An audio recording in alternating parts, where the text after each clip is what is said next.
ન્યુવોકો Duraguard cement presence સૌથી ખાસ ગરબા. મારું નામ છે RJ Mayank from 94.3 My FM. આજે આ પોડકાસ્ટ સિરીઝમાં જેની સાથે બેઠા છીએ એની સાથે વાત કરવા માત્રથી એક આધ્યાત્મનો અનુભવ થાય છે. એમની સાથે મેં કેમેરા સામે વગર કેમેરાએ ઘણી બધી વાતો કરી છે. એમનું જીવન એટલું નજીકથી નહીં, પણ એમને જ્યારે પોતાના સંગીતના એક અંદર ઊંડાણમાં બેઠેલા હોય, જ્યારે પોતાના સૂરની સાધના કરતા હોય, ત્યારે એક અલગ વ્યક્તિ બની જાય છે. On end of the camera જેનું ટેલેન્ટ એને આપણે કહેવાની કે લોકોને જોવાની જરૂર નથી, જ્યારે મળે ત્યારે જે અનુભવ થઈ જાય છે. એક સંગીતનો એવો સાધક કે જેના સૂર એના મુખમાંથી નીકળે ને સીધા તમારા હૃદય સુધી પહોંચી જાય, એવા અમારા ખૂબ અંગત મિત્ર, one of the most talented singer of our culture, અને આપણે બધા ગુજરાતીઓ જેમના માટે ગૌરવ લઈ શકીએ એવા હાર્દિક દવે આપણી સાથે છે. Thank you so much Hardikbhai four coming. Thank you ભાઈ. સો હાર્દિકભાઈ, નવરાત્રી તમારા માટે મને ખબર છે કે ખૂબ અલગ પ્રકારનો તહેવાર છે. તમારા માટે અલગ એટલા માટે કે તમે આને આધ્યાત્મની રીતે જોવો છો. તો તમારા માટે આ આધ્યાત્મની સફરે અમારા માટે જાણવી ખૂબ જરૂરી છે. તો આ સવાલોની શરૂઆત કરીએ તો તમારા માટે ગરબાનો અર્થ શું? નૃત્ય અને સંગીત આ બંને મૂળ પાસાઓ છે, એનાથી પણ વિશેષ તમારા માટે આ ગરબાનું મહત્વ શું છે? એક શબ્દ છે ટેવ, ટેવ, અને બીજો શબ્દ છે કુટેવ. કે જે માણસ આખો વર્ષ અલગ અલગ બધી પ્રવૃત્તિ કરતો હોય એને કદાચ નવરાત્રી માટે 9 દિવસ કંઈક નવી ટેવમાં લઈ જવા માટેનો પ્રયત્ન હશે. ક્યાં વાત હે કે આ 9 દિવસમાં એ આ સ્વાદ ચાખી જાય તો પછી કદાચ એને પછી આખા વર્ષમાં એમ થાય કે હવે ઓલું ફરીથી કરવા જેવું છે. નૃત્ય આટલું બધું થાય પછી એનું એ જે સામાન્ય હોય છે એના કરતાં આમાં અલગ ભક્તિ ભાવમાં એ જ્યાં હોય છે એનાથી ઉપર સેજ ઉઠે છે.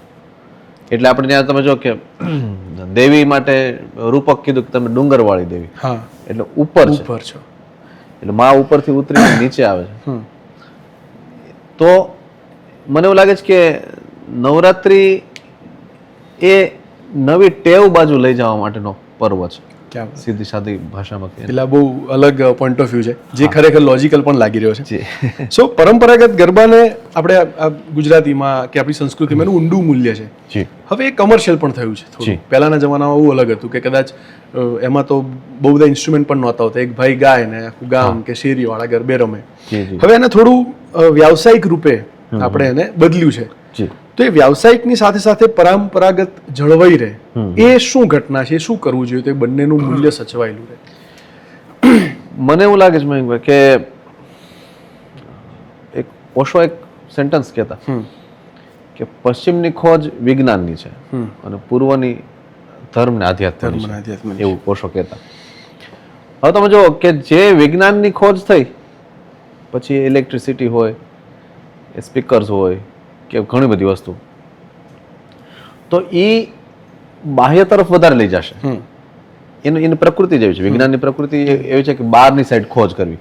આઈન્સ્ટાઈને છેલ્લે એમ કીધું કે આટલું બધું શોધ્યા પછી મને એમ થાય કે હવે આવતા જન્મમાં મને પ્લમ્બર બનાવજો, જેથી કરીને મારા બહારનું કાંઈ ગોતું નથી, અંદરનું ગોતું કાંઈ શાંતિથી એક જોબ. કે વિજ્ઞાનનો ઉપયોગ જ્યારે ઓછો હતો, વીજળીનો ઉપયોગ ઓછો હતો, જ્યારે સ્પીકરનો ઉપયોગ ઓછો હતો, ત્યારે બધા સમૂહમાં મળીને ગાતા, દીવડાઓ થતા લાઇટની જગ્યાએ. હવે એ જે ફોર્મ હતું કે જેમાં ગરબો બનાવવામાં આવે, પછી બધા સાથે મળીને એક જણો ગાય. અત્યારે એક જણો ગાય તો એનો અવાજ સંભળાય, પણ ત્યારે એવું નહોતું, કારણ કે સમૂહ છે તો પછી સમૂહ જ ગાતો. રમતા રમતા ગાતા. તાળીનું મહત્વ હતું. વાજિંત્રોમાં પશ્ચિમનો પ્રભાવ નહોતો, અહીંના બધા ભારતના બધા વાદ્યો હતા.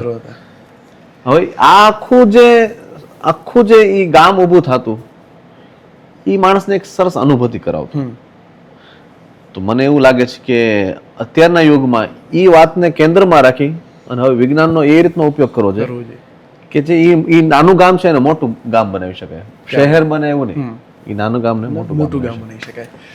તમારા મતે સૌથી ઊંડાણપૂર્વક જેનો ભાવ તમને લાગતો હોય કે કંઈક અલગ છે, જેના લિરિક્સ તમને બહુ ગમતા હોય શબ્દો, એવો કોઈ ગરબો તમે જો સંભળાવો? ચોક્કસ, જરૂર.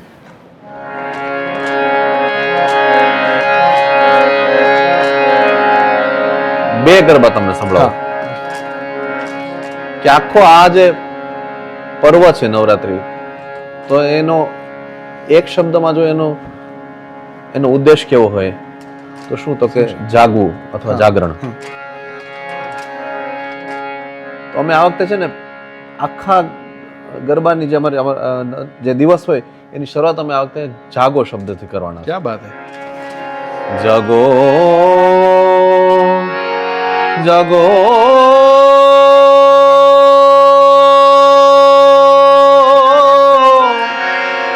જાગો અલબેલી અંબા, જાગો ને અલબેલી અંબા, દેવી ડુંગર વાણી રે, જાગો ને અલબેલી અંબા, જાગો જાગો ને અલબેલી અંબા, દેવી ડુંગર વાણી રે, જાગો અલબેલી અંબા. પછી આપણે ત્યાં એક ભવાઈ પરંપરામાં હાજી માતાજીનો એક ગરબો ગવાતો. ઈ લખનાર છે ને એને ગુઢારથીમાં છુપાવ્યા છે. તો એ કોકના ગુરુની મદદથી એને જાણી શકે, પણ એની ઈ કમ્પોઝિશનની પણ એક મજા છે. ઓકે. એ તું હી ભવાની ભુવન ત્રણની રાણી માં, તું હી ભવાની ભુવન ત્રણની રાણી માં. ક્યા બાત હે ભાઈ, ક્યા બાત હે. એટલે આનો માહોલ આખો બદલી ગયો, અને આઈ એમ શ્યોર કે જે લોકો જોતા હશે એનો પણ માહોલ બદલી જતો હશે. ભાઈ, નવરાત્રી દરમિયાન ગરબો સજીવ થાય. જેમ કે ગરબા આપણે અલગ અલગ પ્રસંગે રમતા હોઈએ છીએ. જી ભાઈ. ગુજરાતીઓ તો ગમે ત્યારે ગરબા રમે છે, એમને મજા આવે ત્યારે, કોઈકની બર્થડે પાર્ટીમાં જાય, ગમે ત્યાં લગ્નમાં આપણે ગરબા રમતા હોય. પણ આ જે નવરાત્રી છે એમાં તમે ગરબા રમો અને વર્ષ દરમિયાન ગરબા રમો, બહુ ફરક છે. તો આ એનર્જી કેમ અલગ હોય છે આ વખતે આ નવરાત્રીમાં અને આ ગરબાની બીજા બધા પ્રસંગ કરતા? આનો જવાબ હું મારા ગુરુજી બ્રહ્મદાનજી એક વાક્ય કહેતા એનાથી આપવા માંગીશ. પેલા 2-3 શબ્દોનો ખાલી સજ અર્થ સમજી લઈએ. બ્રહ્મદાનજી એમ કહેતા કે જૂના જમાનામાં કોઈ પ્રજાનું રક્ષણ કરવા માટે, જેને આપણે કિલ્લો કહીએ છીએ, ફોર્ટ ઇંગ્લિશમાં જેને કહેવામાં આવે છે, એ બનાવવામાં આવતો. અને બંગાળમાં કિલ્લાને દુર્ગ કહેતા. દુર્ગ.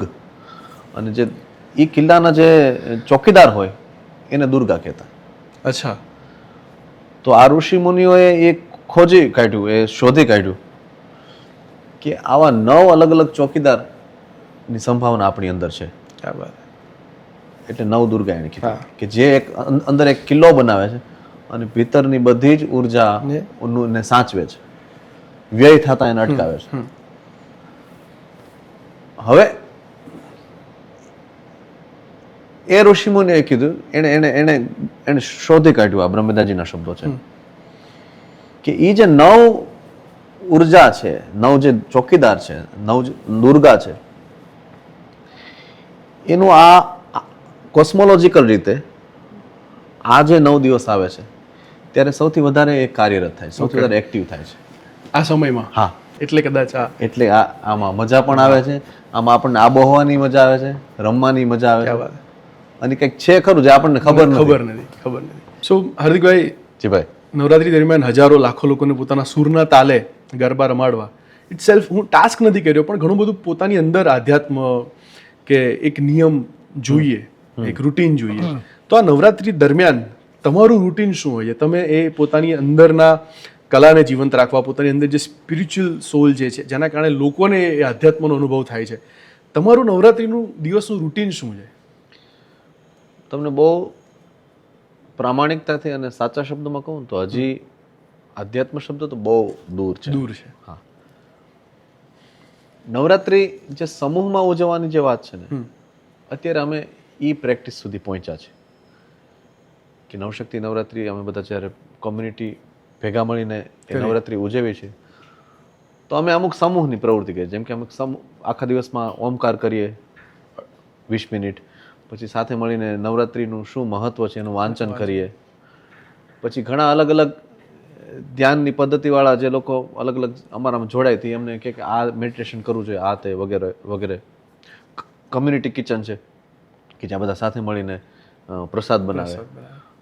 તો અત્યારે આ દિવસોમાં આ વર્ષોમાં હું નવરાત્રિ આ રીતના અમે ઉજવીએ છીએ કે અમે એકલા નહીં, અમે સવારથી રહીને રાત સુધી બધા સાથે જ હોય, આખો દિવસ. હા, અને એ રીતે એટલે મારા માટે અત્યારે નવરાત્રિ એવું નથી કે હું ઘરેથી સીધો સ્ટેજ ઉપર ગયો અને સ્ટેજથી ઘરે. ના ના, હું તો કદાચ ત્યાં જ ગ્રાઉન્ડમાં તંબુ નાખીને રોકાવાનો વિચાર કર્યો. ક્યાં વાત હે! એટલે જગ્યાનો જ 9 દિવસ કે ત્યાં જ રહીએ. અને બધા અને ઘણા બધા લોકો મળતા જાય છે, એકબીજા સાથે પ્રેમથી જોડાતા જાય છે, અને એ એક અલગ મોજ આવે છે. ક્યાં વાત હે! બહુ સુંદર વિચાર છે, કારણ કે એ જગ્યા પર જો તમે 9 દિવસ ધારો કે તંબુ નાખીને ગમે તેમ રહો, એ જગ્યા તમારા માટે કેટલી પોતાની થઈ જાય અને લોકો આવે એમને પોતાનાપણું લાગે. ભાઈ, ગરબા જે જૂના બનેલા છે, કમ્પોઝ થયેલા છે, એને તમે ગાઓ છો, એને કદાચ અમુક ગરબા એવા છે જેને તમે તમારી રીતે કમ્પોઝ કર્યા છે, તો મૂળ તમે ઇમ્પ્રોવાઇઝ શું શું કરો છો, કે આ વખતે શું કરવાના? આ તો ભારતનો આખો પર્વ છે, ખાલી ગુજરાતનો નહીં. તો શું સંગીતમાં એવો પ્રયત્ન થઈ શકે કે ભારતમાં અલગ અલગ પ્રાંતના જે લોકસંગીત છે, ન્યાના લોકગીત કે ન્યાની કોઈ માની સ્તુતિ હોય, એને આપણે ગુજરાતી શબ્દોના કપડાં પહેરાવીને પછી ગરબામાં લઈએ કે નહીં? એટલે તમામ રાજ્યો, હા, કોશિશ કરી છે. જેટલા બધા બંગાળ આવે, પછી હિમાચલ આવે, પછી નોર્થ ઇસ્ટ આવે, આ બાજુ રાજસ્થાન આવે, સિંધના સૂર આવે, પંજાબના આવે. ક્યાં વાત હે! તો એમાંથી તમને 2-3 વસ્તુ સંભળાવો. સંભળાવો ભાઈ.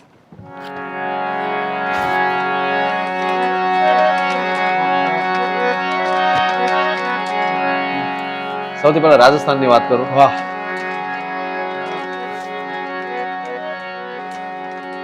આ એક નાનું એક રાયચંદ નામનું લોકગીત હતું, અને અમે ખૂબ સાંભળતા. પછી આ વખતે મારા મિત્ર ભાર્ગવભાઈ પુરોહિત અને રાહુલ મુંજારિયા એ બંને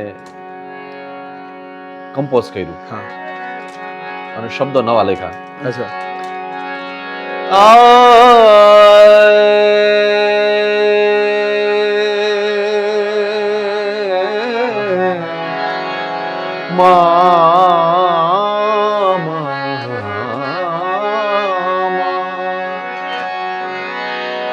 જગદંબા માં તું જોગણે જોગણે, અમે જપીએ તે હારા જાપ, અખંડ માં તારા દેવડા મળે મળે પરગટ આપોયા.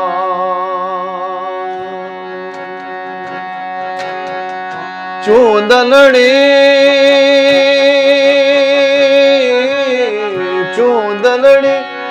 તારી ગગન માં લહેરાય, માં ગગન માં લહેરાય, મારી તારી ચુંદલડી લહેરાય, ચુંદલડી લહેરાય, માં તારી ચુંદલડી લહેરાય, ચુંદલડી લહેરાય, માં તારી ચુંદલડી લહેરાય.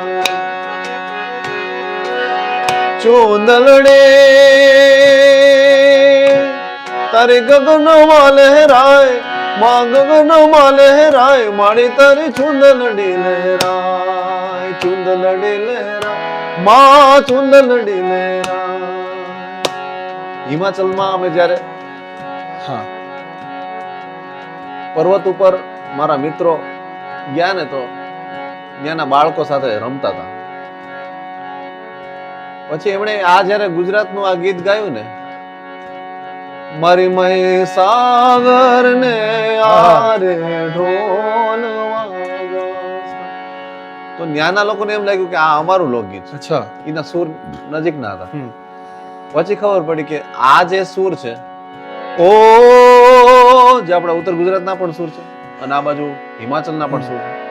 ઓ રે રે રે રે રે ને ના, ઓ હો હો.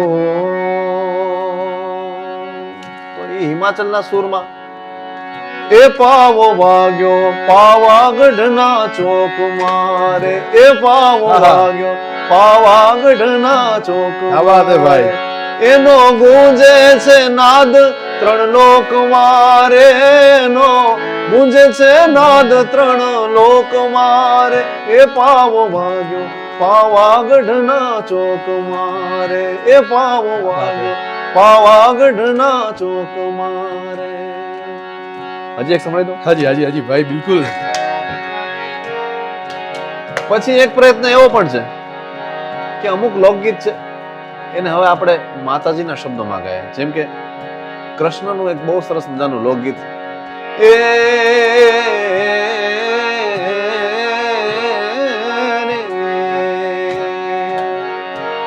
કે ચાલો જળ જમના રે હો નાવા, એ હાલો જળ જમના રે હો ના, વાલો મારો આવશે ગવધણ પાવા, વાલો મારો આવશે ગવધણ પાવા. તો કમ્પોઝિશન નવું છે, મતલબ ગરબા માટે નવું છે, તો શબ્દો નવા લખાણ. એ ખમા ખમા ખોડિયા માં જોગ માયા, ખમા ખમા ખોડિયાર માં જોગ માયા, રાખજો માં માવડી આમ પર છાયા, રાખજો માં માવડી આમ પર છાયા, ખમા ખમા ખોડિયાર માં જોગ માયા, જોગ માયા, જોગ માયા. આહા, ગૂઝબમ્સ ભાઈ, અદ્ભુત. એટલે હજુ આ તો ખાલી ટ્રેલર પણ નથી, ટીઝર છે. હજુ આ મૂળ પિક્ચર જે જોવાનું છે એ નવરાત્રિમાં હાર્દિકભાઈ આપણને બધાને બતાવવાના છે. હાર્દિકભાઈ, આ પરંપરાગત ગુજરાતી સંગીતની વાત કરીએ તો તમારું પ્રેરણા સ્ત્રોત કોણ? મારા પિતાશ્રી પ્રફુલભાઈ દવે, બિલકુલ, અને મારી મધર, મારા માતુશ્રી ભારતીબેન કુંચાલા. ભારતીએ મને રિયાઝ વધારે કરાવરાયો, અચ્છા, અને રિયાઝ પછી જે પરફોર્મન્સની દુનિયામાં લઈ જવાનું એ પપ્પા મને લઈ ગયા. એટલે આ બંને સાથે મારી દોસ્તી પણ એટલી સુંદર રહી, અને એ મારા ટીચર પણ છે, અને ત્યાંથી હું શીખો. આ ઉપરાંત હું કચ્છમાં નાનો ડેરો દેવરાજભાઈ ગઢવી, એમને મેં ઘણા સાંભળ્યા, અને મને એવું લાગે છે કે તમારો એંગલ કોઈ એક જગ્યાએ પછી એ રોકાઈ જાય, પછી કોઈક નવા સિંગરની પ્રેરણા તમે લ્યો તો ત્યાંથી ગાડી આગળ વધે. એટલે પ્રફુલ્લ દવે થી હું જે શીખો તો પછી એમાં દેવરાજભાઈ ઉમેરાણા, તો એક સિંધનો અને કચ્છનો એક નવો રંગ એમાં આવ્યો. અને હું એ રીતે હું વાટ જોતો જ કે કોઈ બીજા ગુરુ આવે કે જે નવા એંગલ, નવા સૂર મારી ગાયકીમાં ઉમેરે. કાંદાસ બાપુ ભજનમાં એમને હું ખૂબ મેં એમને સાંભળ્યા. તો આ રીતના મને પ્રેરણા સ્ત્રોત બધા. અને while we are shooting this podcast, એમણે જે નામ એમના માતુશ્રીનું કીધું, ભારતીબેન કુંચાલ, એ પાછળ બેઠા બેઠા આખો પોડકાસ્ટ જોઈ રહ્યા છે. અને જેટલા પણ લોકો માટે કદાચ આ નામ અજાણ હોય, તમે યુટ્યુબ કરીને જોઈ શકો છો. એ બહુ અલગ ઘટના હતી વર્ષો પહેલાં અમુક રંગ ડાયરાના સ્ટેજ પર. સો તમારે 3 શબ્દોમાં આ જે ગરબાની આત્માને વર્ણવી હોય, માત્ર 3 શબ્દોમાં, તો કયા 3 શબ્દો? નૃત્ય, આનંદ અને જાગરણ. બિલકુલ. હવે મેં આ સવાલો એટલા માટે સાઈડમાં મૂકી દીધા કે કોઈ આમાં એવું લખેલું હતું કે કોઈ એક ગીત કે કોઈ ગરબો સમર્પિત કરવો હોય તમારે આ નવરાત્રિને, એ તો ખરું જ, પણ એના સાથે ભાઈ 1.5 થી 2 મિનિટ કે 1.5 મિનિટ જો અમે અનપ્લગ કંઈક સાંભળી શકીએ. પહેલો ગરબો કે જે તમારે સમર્પિત કરવો છે આ નવરાત્રિને, એક એ, અને એના સિવાય તમને જે 1-2 ગરબા ગમતા હોય એની 2-2 કડી જો તમે સંભળાઈ શકો તો આપણે આ પોડકાસ્ટનો અંત એ સુરીલા અંત સાથે કરીએ. ચોક્કસ ચોક્કસ. યસ ભાઈ, કમ ઓન, રેડી ગાઈસ.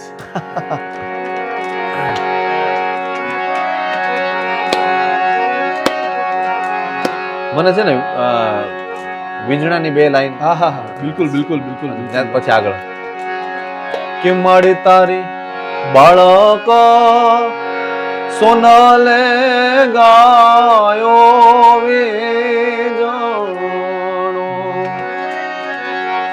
કે માડી અમારા દૂર રે કરો ભીતરના અંધકારને માતાજી તારો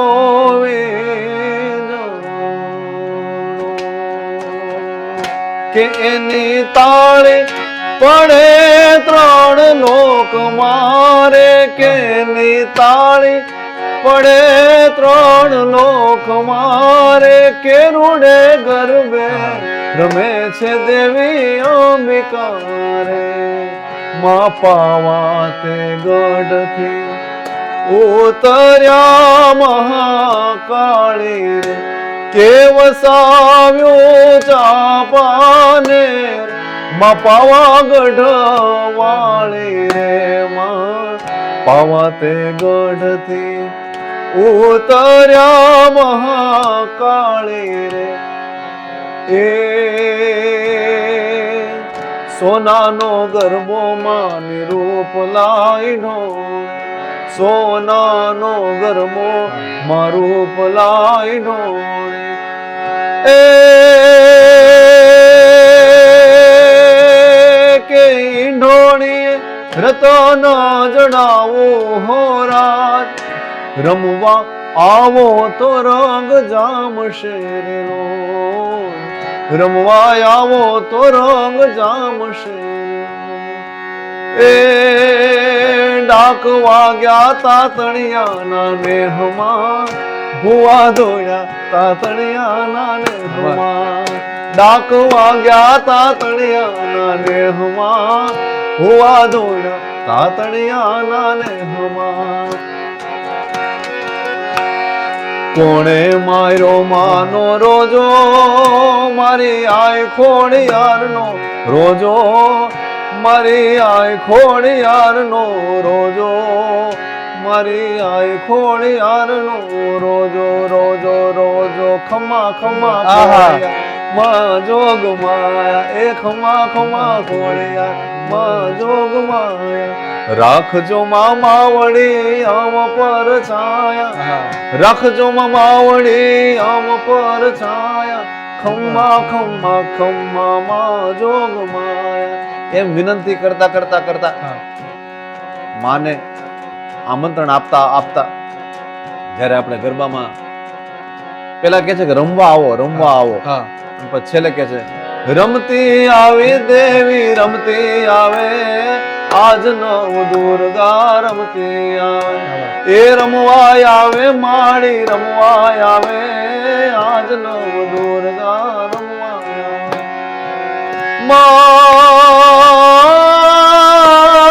રમવા આવે માળી રમવા આવે, રમતી આવે દેવી રમતી આવે, આજ નવ દુર્ગા રમતી આવે.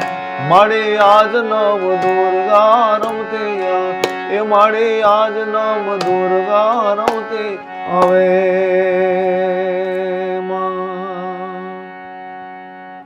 ક્યા બાત હે, ક્યા બાત હે. એમણે એમનું પ્રેરણા સ્ત્રોતમાં એમના ફાધર અને એમના મધર એટલે આદરણીય પ્રફુલભાઈ દવે અને ભારતીબેન કુચાલા. મને એક ભાઈ આ તમે જે પ્રમાણે આ પરફોર્મન્સ આપ્યું ને એ પ્રમાણે તમારા મા બાપ કદાચ ગૌરવ સાથે એને જોતા હશે, હરખ કરતા હશે. બાકર બચ્ચા લાખ, લાખે બિચારા, સિંહણ બચ્ચું એક, એકે હજારા.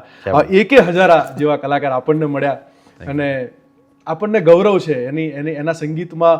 એના સંગીત જ્યારે આપણે સાંભળીએ તો હરખ થાય, આપણને હરખના આંસુ આવે. જ્યારે તમે તમામ વસ્તુ ભૂલીને એ સંગીતમાં પોતાના પ્રાણને પોતાના શરીરને સોંપી દો અને માત્ર આનંદ લીધા કરો, આવા સંગીતના સુર સાથે હાર્દિકભાઈ થેન્ક યુ સો મચ આ પોડકાસ્ટમાં જોડાવા માટે. અને નવરાત્રિમાં તો હવે તમને ખબર જ છે ક્યાં રમવું, કોની સાથે રમવું, કોની સંગીતના સુરના તાલે સાથે રમવું. સો હાર્દિકભાઈ thank you so much once again પોડકાસ્ટમાં જોડાવા માટે. મને પણ બહુ મજા આવી અને આમ મિત્ર સાથે વાતો કરતો હોય ને તો વધારે એવું લાગ્યું. ક્યાં વાત. Thank you so much. Thank you. Nuvoco Duraguard cement presence સૌથી ખાસ ગરબા. This is me from 94.3 My FM. RJ Mayank મારું નામ છે. મળીએ નવા પોડકાસ્ટમાં. Thank you so much.